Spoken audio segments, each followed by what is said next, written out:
Éxodo capítulo 19, verso del 1 al 15. Y entonces, en esta mañana, abriendo la escritura en esto, en mi corazón, yo les había mandado un mensaje, porque yo quiero que en la Santa Cena nos ministremos unos a otros en familia, porque yo creo que la familia es parte de lo que Dios quiere que es ser restaurado. En Éxodo capítulo 19 y en verso 1:15 habla: si oís hoy su voz, no endurezcáis vuestros corazones, ¿verdad? Es parte de lo que en el texto se habla. Y cuando Moisés sube al monte de Dios y el Señor lo llama y le hace el anuncio, hay un texto en esto que nosotros tenemos que y queremos descubrir. Y vamos a trabajar 19 del 1 al 15, ¿verdad? Y ese texto que habla de no endurecer el corazón está también en el libro de Éxodo, ¿verdad? Y también aparece en Hebreos, ¿verdad? En una advertencia en el libro de los Hebreos, en donde dice: cuidado, ustedes van a endurecer el corazón cuando oyen la voz de Él. Hoy la voz que nosotros necesitamos oír es la voz del Espíritu Santo. Es la voz de Dios a través del consejo sabio y sano de su Espíritu. Les pongo en contexto con respecto a este Éxodo capítulo 19. El Señor le dijo a Moisés cuando subió y lo llamó desde el monte, le dijo: así dirás a la casa de Jacob y anunciarás a los hijos de Israel: si dieres oído a mi voz y guardares mi pacto. Esas son cosas que Dios le habló a Moisés. Ahora, la salida de Egipto, Dios lleva a Israel al pie del monte Sinaí. Más o menos duraron 3 meses, hermanos. 3 meses de la salida de Egipto hasta el monte Sinaí. Y ahí establecieron el campamento. Entonces es muy importante notar que lo que habían exploraciones y lo que el apóstol Pablo en Gálatas 4:25 dice, ¿verdad? Que confirma que ese monte Sinaí queda en Arabia. Eso es lo que Pablo dice. Y a mí me parece muy importante. ¿Por qué? Bueno, porque cuando se habla del monte Sinaí, en donde el pueblo de Israel acampó o tuvo su campamento, y cuando nosotros hoy vemos lo que está pasando en Arabia y lo que ha pasado en este mundo, en esa parte de la tierra, uno dice: Señor, de verdad que tú estás muy pronto a venir. Yo les digo esto y los reto en esto. Díganme, ¿cuál de las profecías de Mateo 24 faltan por cumplirse? Ninguna, hermano. Ninguna. Mateo 24, cuando guerras, rumores de guerras, principios de dolor, pónganle ahí, estúdienlo, hermano. Y fíjense que casi, por no decir que todas, casi, hermanos, todas las profecías se cumplen y se han cumplido. Una de las profecías últimas que se cumplen tienen que ver con esto, con el gran pleito que se está manejando hoy a nivel político y con la situación que se está dando, en donde hoy abiertamente están matando a cualquier persona. No sé si vieron ayer las noticias, al periodista ese lo tuvieron capturado y ayer le arrancaron en vivo y a todo color la cabeza. Los del Islam o los ISIS. Siga esas noticias y usted encontrará que Mateo 24 ya está en su cumplimiento. Padres contra hijos, hijos contra padres, el suegro contra la suegra contra el otro contra el otro. Se entregarán unos a otros. A la gente ya no le importa entregar cualquier cosa con tal de salvaguardar su vida o su posición o su criterio o su forma. Si no, lean los periódicos y vean lo que pasa en política aquí, en este país.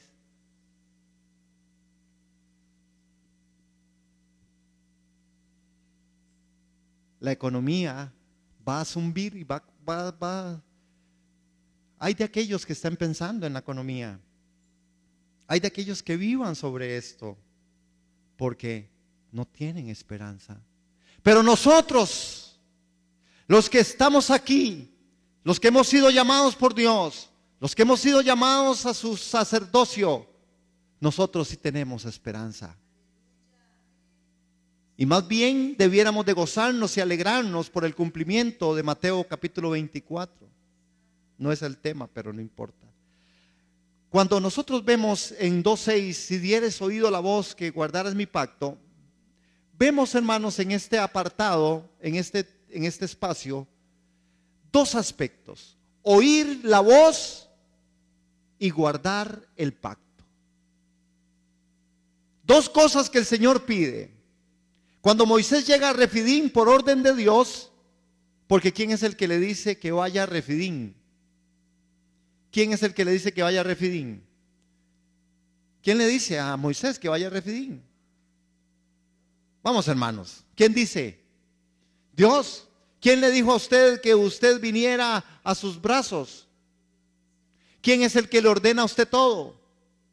¿Quién es el que manda a Sinia y a Bruce para allá? Cuando Dios es el que manda, nada se puede oponer a esto. Dios es el que llama, y llama a Refidim por orden de Dios. Dios mismo había determinado que el pueblo transite por allí. Refidim era una tierra espaciosa, un lugar grande. El problema es que no había agua, y por eso el pueblo comienza a altercar con su líder. Hermanos, permanecen más de 10 meses ahí sin agua. Y usted diría, y cualquiera entonces va a pegar el grito al cielo, como que ahí le quite el agua a usted por 10 meses. 10 meses, según Números capítulo 10 y verso 11, es 10 meses como pertenecen ahí. Ese es el mismo monte en donde Moisés recibió de Dios su comisión original. Dios lo vuelve a llevar a él ahí. Dios trae a Moisés desde Egipto y le dio un pueblo cuando el pueblo era esclavo. No le dio un pueblo liberto, le dio un pueblo esclavo. Y por eso, hermanos, en esta mañana yo dije aquí, Dios está buscando santos y no líderes. Moisés era un santo y no un líder. Porque hoy los líderes se jactan de lo que tienen, de lo que son, de su promoción, de sus números de iglesia. Porque a veces son por números y no por nombres. Y muchos pastores se equivocan cuando les preguntan cuántas ovejas tienen y parece que oye cuántas orejas tienen. Y entonces cuentan de 2 en 2. Y hoy están en la exhibición de quién tiene más. Moisés era un líder porque era un santo de Dios. Ese pueblo estaba como esclavo y como esclavo se lo dieron. Y entonces Dios lo trae y lo vuelve a traer donde Él le había hablado, en este monte.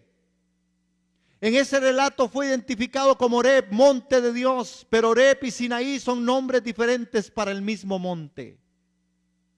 Cuando usted vea monte Sinaí y monte Horeb es el mismo. Hermanos, oír su voz y guardar su pacto. Dios es un Dios de pacto. Pero para que usted pueda guardar el pacto, usted tiene que oír su voz.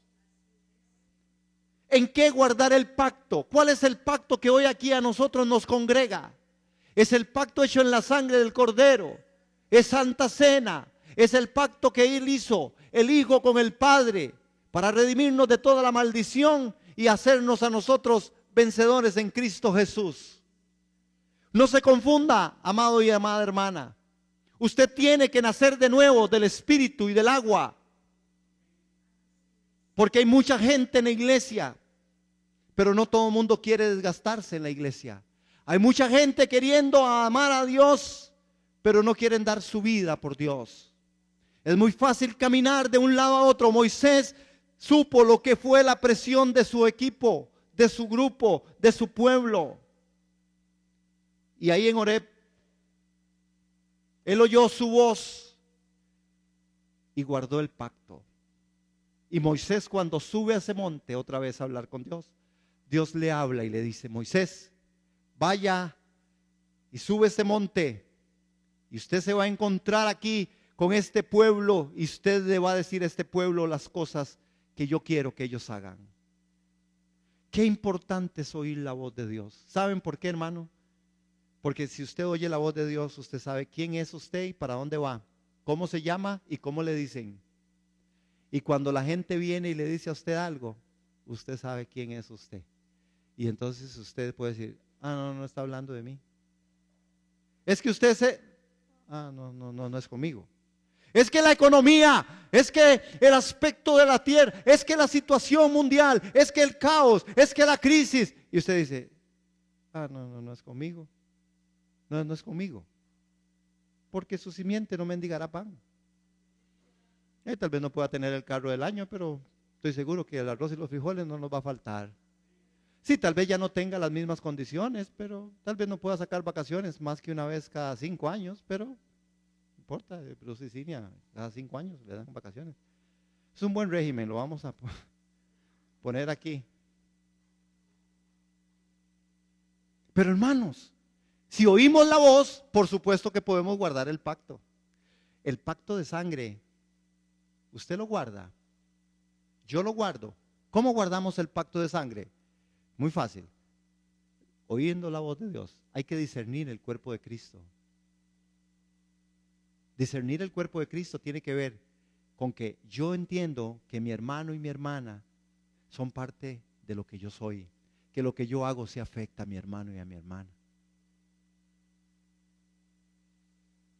Que yo debo estar, hermanos, hablando la palabra y la escritura, porque eso es lo que a Dios le agrada, hermano.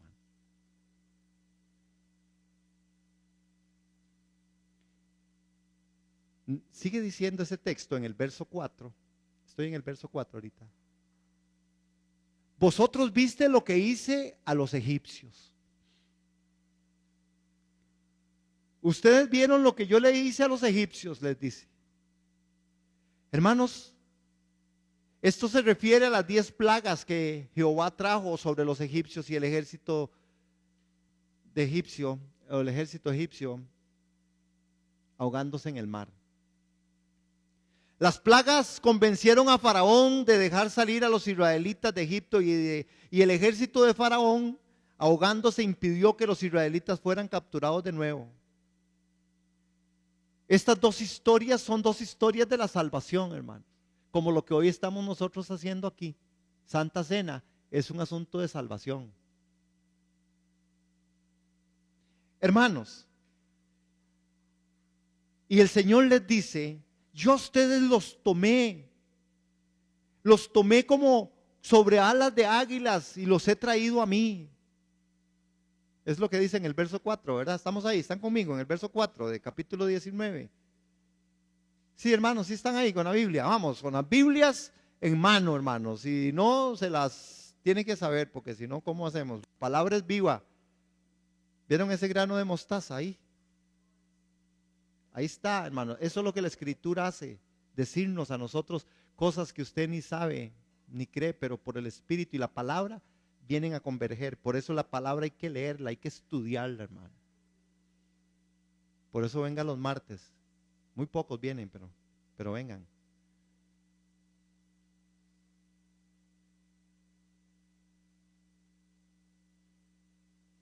Como os tomé sobre alas de águilas y os he traído a mí. Esto implica que se encontraban en la presencia de Dios en el Sinaí de nuevo. Otra vez la historia de la salvación desde el Mar Rojo, a Mara, a Refidín y finalmente al Sinaí, hermanos. Las águilas es una metáfora para hablar de las fuerzas, de la majestad de nuestro Dios. Es lo que Isaías 40:31 dice, hermano. Hermanos, y note qué tremenda palabra.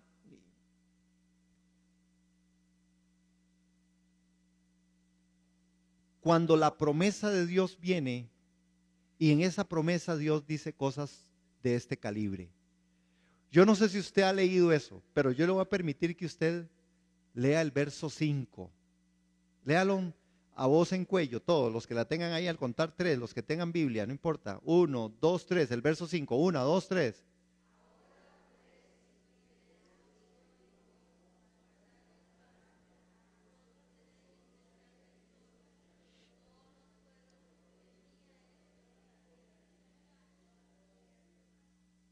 Hermanos, usted sabe que usted es un tesoro.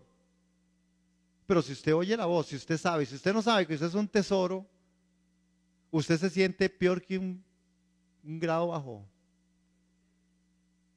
Si usted no sabe que usted es un tesoro de Dios, por supuesto usted anda en depresión, hermano. Por supuesto que si usted no sabe que usted es un tesoro de Dios, por supuesto que usted lo va a afectar todo en su entorno. La enfermedad, la otra y lo otro y lo otro, aún la riqueza, aún el placer. No importa qué usted tenga, si usted no sabe lo que usted de Dios ha recibido. Si oyeres hoy mi voz, no endurezcáis el corazón, hermano. Les dijo, ahora pues, si dieres oído a mi voz, hermanos, guardaréis mi pacto, vosotros seréis mi especial tesoro. Esa palabra es seguya. Seguya. Y esta palabra seguya, hermanos, ahorita les digo de seguya. Les hablo primero del pacto, que es lo que ahí habla. Si guardaréis mi pacto, vosotros, si oyes mi voz y guardas mi pacto, ustedes serán mi especial tesoro. Este pacto, hermanos, es un pacto de acuerdo entre los dos lados, como un contrato legal. Los pactos suelen describir lo que se requiere de cada lado y los beneficios de cada lado pueden esperar. Es una relación entre dos lados desiguales. Un pacto es una relación entre dos lados desiguales. ¿Qué es un pacto? Una relación entre dos lados desiguales. Y el pacto con Dios es una relación de dos desiguales. Porque usted y yo no tenemos cómo pactar con Dios. Y no teniendo nosotros cómo pactar con Dios, Él lo hace en su Hijo amado Jesucristo. Y muere por nosotros, derrama la sangre y pacta por nosotros. Usted está bajo un pacto, hermano.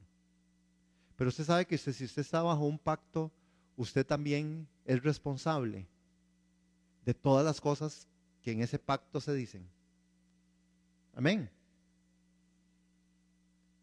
Usted sabe que cuando usted, ¿cuántos leen la letra famosa o letra menuda, en donde se firma un contrato? ¿Sí? Yo no la leí. No la leí y estaba fascinado en Estados Unidos en este último viaje, en Nueva York, y me entraban las llamadas de aquí y yo, como el más divino, de la cárcel me llamaron como 14 veces. Yo fascinado. Qué maravilla la tecnología. La tecnología es cuando llegué aquí y cuando fui a pegar el grito y me sacan el contrato, una letra que ni con la lupa más grande usted puede verla, pero está, son como 15 páginas y al final está mi firma.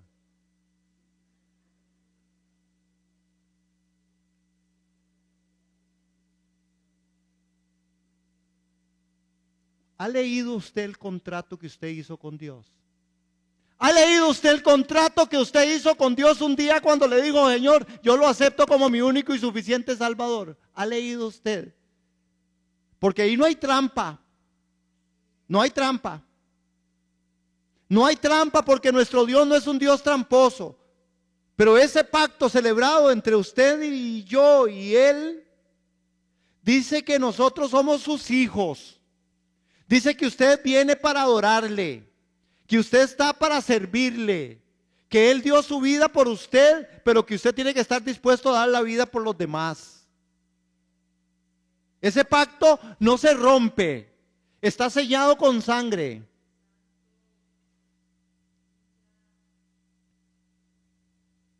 Con sangre, con tinta sangre del corazón. No, nunca he oído eso. Eso es un canto tontísimo, pero no deja, ahora se me viene ahí a la mente, no creo que sea el espíritu, pero. La escribiré con sangre, con tinta sangre del corazón. Si tú mueres primero, es mi promesa.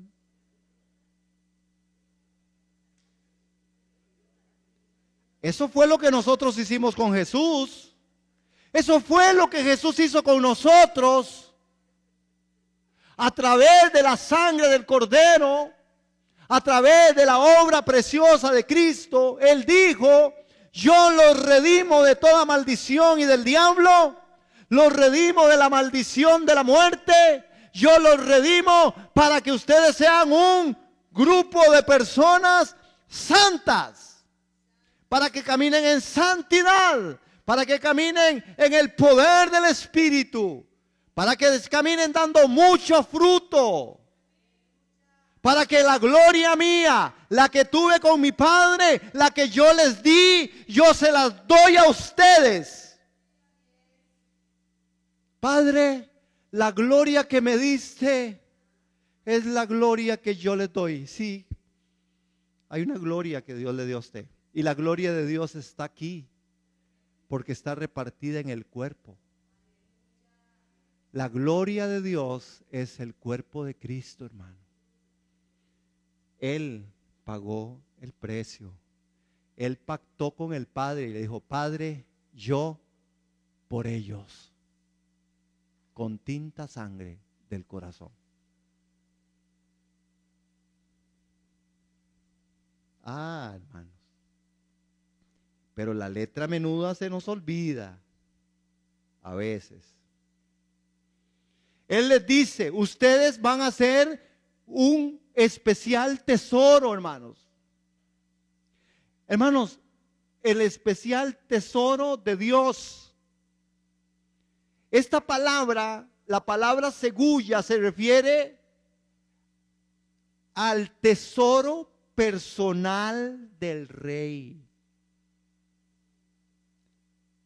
No era el tesoro que el reino tenía, era el tesoro especial del rey.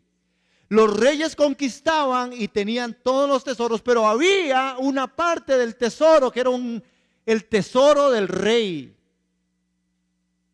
Y ese tesoro del rey es lo que la Escritura a nosotros nos está diciendo. Él dice: ustedes serán mi especial tesoro.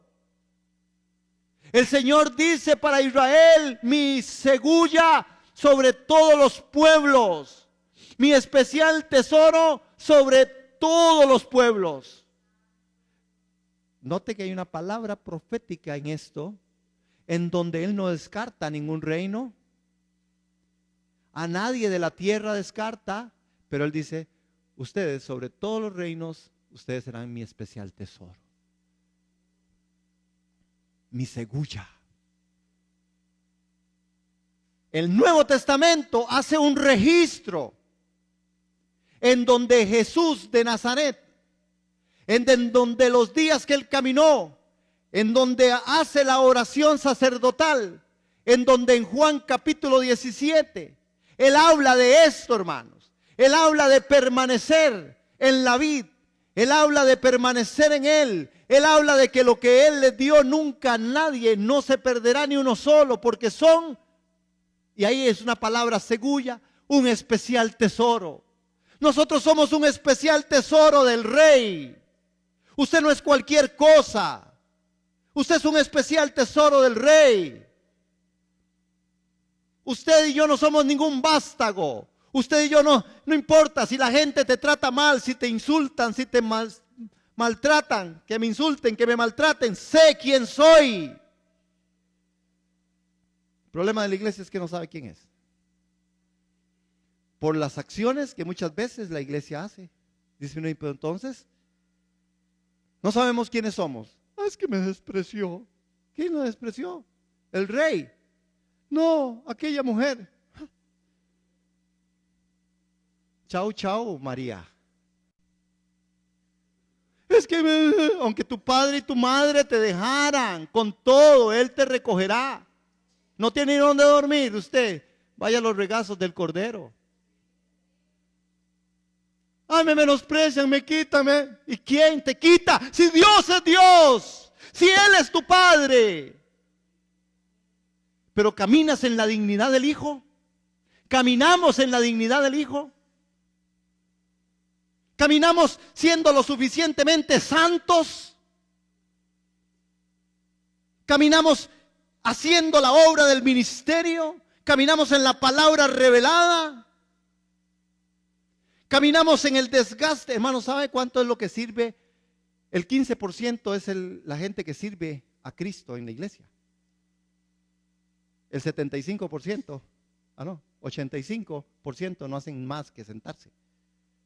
Pero Dios siempre tiene a otro para hacer lo que usted y yo no queramos hacer. El privilegio de servir, el privilegio de gastarnos en el reino, el privilegio de estar accionados en el reino. Nos perdemos, hermanos. Oiga, me dolió. Y lo quebré. Vamos a comprar uno de fibra. La palabra segulla aparentemente se refiere al tesoro personal del rey. Cuando el Señor dice que hará Israel mi segulla sobre todos los pueblos, no promete que Israel será su único pueblo querido, sino que lo valorará sobre todos los otros pueblos. Yo lo voy a valorar. Dios valora tu vida sobre otras vidas, hermanos. Si usted un día se ha preguntado por qué aquella persona no está aquí, es porque Dios te ha valorado sobre esa persona. ¿Hace Dios acepción de personas? No.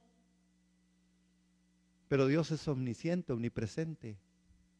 Es soberano y Él sabe y conoce tu corazón.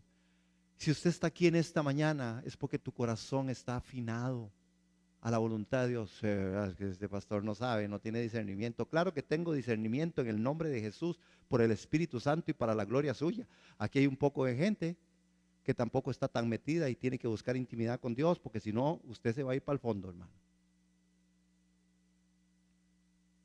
Busca intimidad con Dios, busca intimidad con Dios, busca intimidad con Dios, para no andar en los placeres del mundo y de la vida. La iglesia está muy light. La iglesia no quiere pagar el precio de la prueba, del desgaste en el reino de los cielos.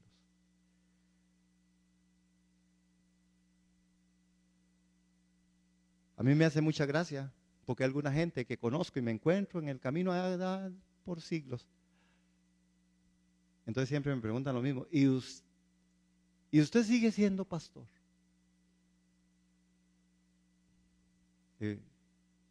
Fíjate, sigo siendo pastor. Tengo ganas de mandarme a un apostolado, pero sigo siendo pastor. Con los desastres que se han hecho ahora, hermanos. La unción de la manguera, no lo han oído, ¿verdad? Pero la unción de la manguera, hermanos, estoy hablando de iglesias que usted tal vez conoce y quizás ha visitado algún día. El hombre se para con la manguera y entonces se recibe la unción de la manguera, la unción del chicle, el hombre comiéndose el chicle. Sí, es verdad. Y se pasa el chicle y entonces, ¡ay, chicle! Sí, y dan chicles y dan confites y tienen un poco de chicles y confites en el púlpito.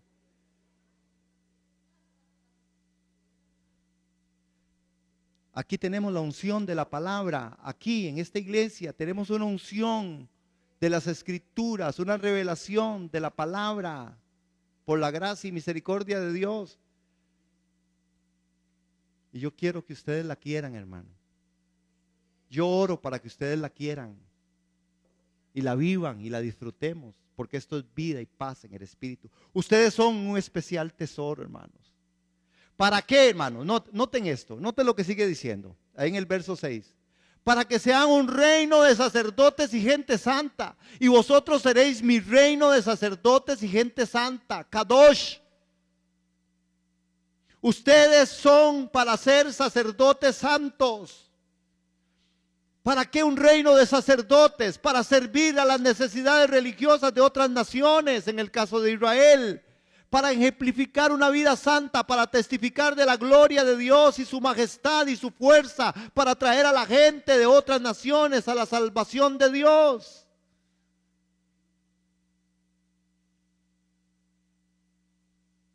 Para eso, hermano. Para eso. ¿Para qué un reino de sacerdotes? ¿Para qué una nación santa? Israel será gente santa. ¿Cómo puede ser que una nación a la que se refiere como reino de sacerdotes y otra cosa que no sea santa? Usted no podrá ser sacerdote si no es santo. A veces, hermanos, en medio de la comunidad de fe y en medio de las familias, Hermanos, se abroga y se dice, es que yo soy el sacerdote de mi casa. Pero ¿dónde está la santidad del que dice ser sacerdote? Apesta. ¿Cuál sacerdocio? Sin santidad.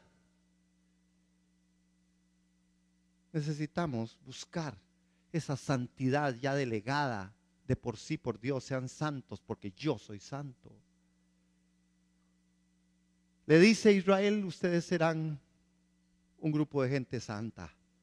Una nación santa. Una nación santa, hermanos.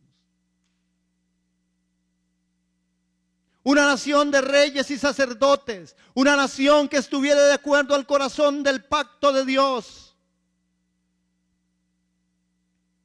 Sabemos que Israel falló en esto, hermano.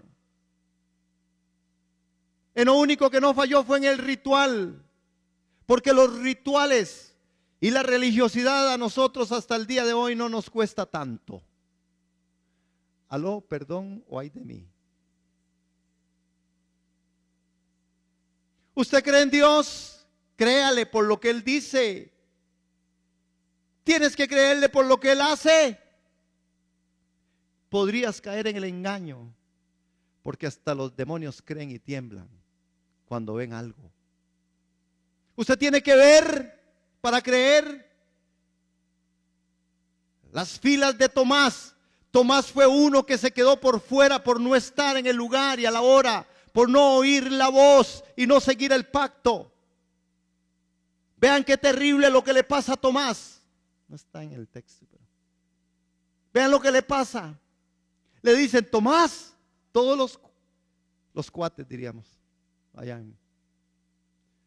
todos los otros apóstoles, los otros que estaban con él, le dice, Tomás, vino el Señor. Vino el Señor.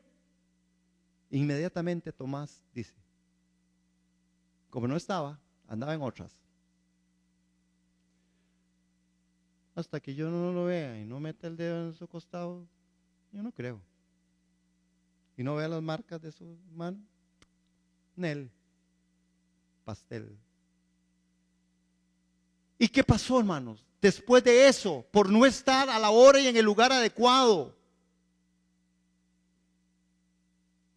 sencillamente, cuando volvió a aparecer Jesús, se le presentó otra vez Jesús y le dice Jesús, aquí estoy, Tomás. Bienaventurado el que sin ver ha creído. Y entonces le dijo, Señor,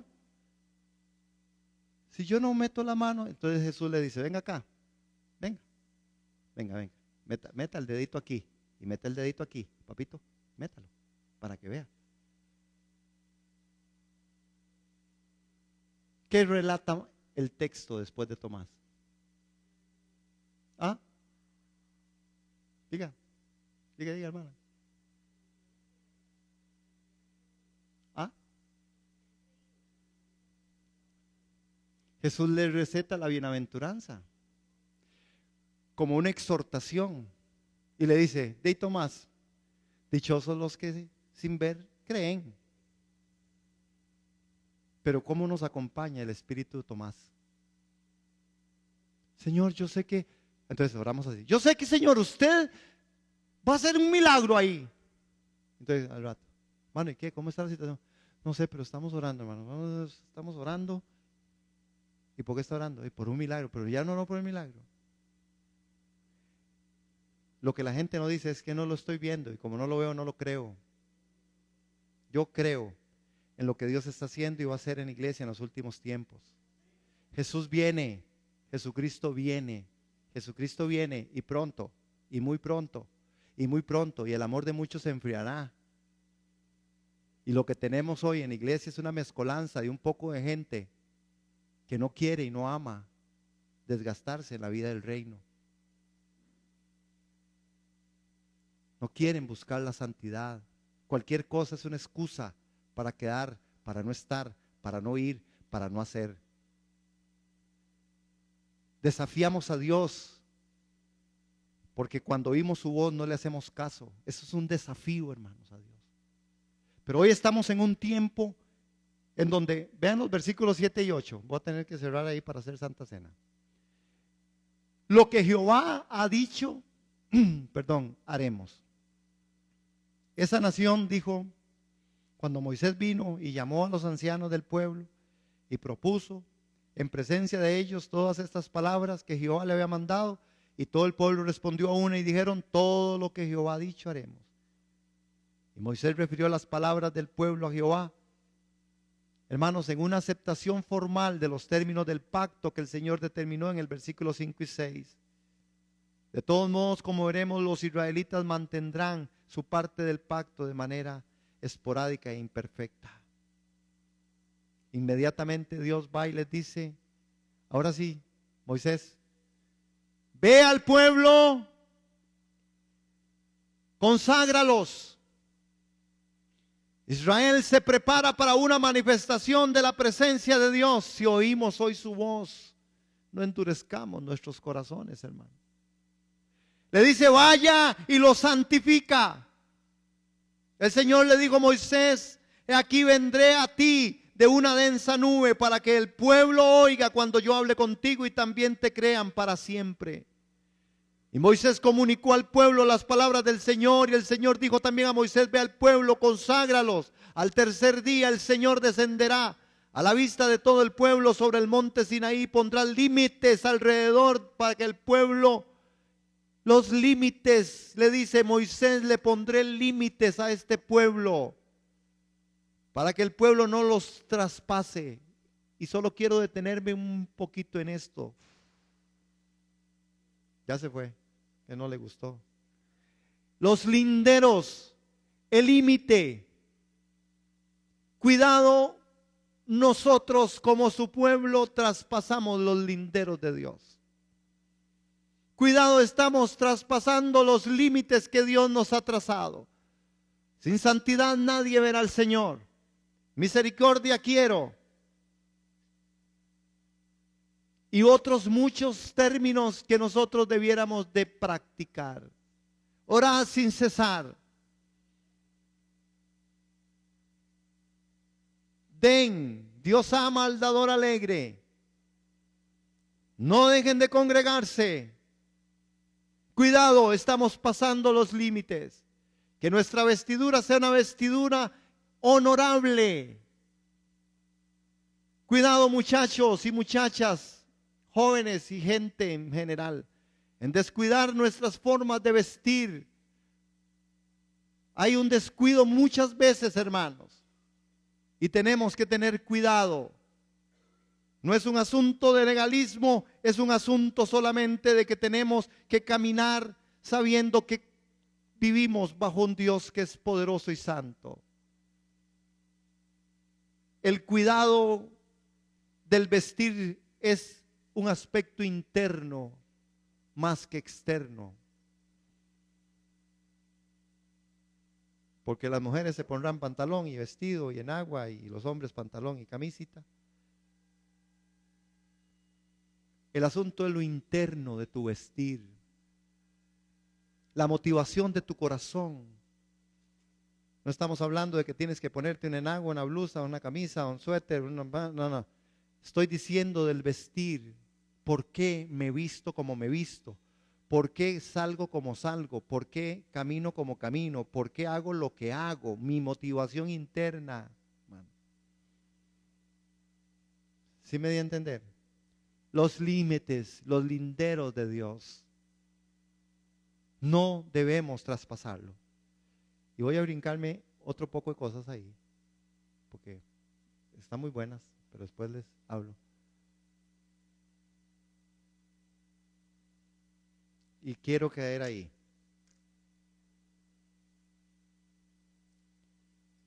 Para una aplicación que nos pueda llevar a tema de Santa Cena. Dice esta escritura que Dios, habiendo hablado hace mucho tiempo, en muchas ocasiones y de muchas maneras a los padres por los profetas, en estos últimos días nos ha hablado por su Hijo, a quien constituyó heredero de todas las cosas, por medio de quien hizo también el universo. Él nos está hablando de muchas maneras, en muchas ocasiones y de muchas maneras a los padres por los profetas. Y en estos últimos días nos ha hablado. ¿Por quién? ¿Han escuchado ustedes al Hijo?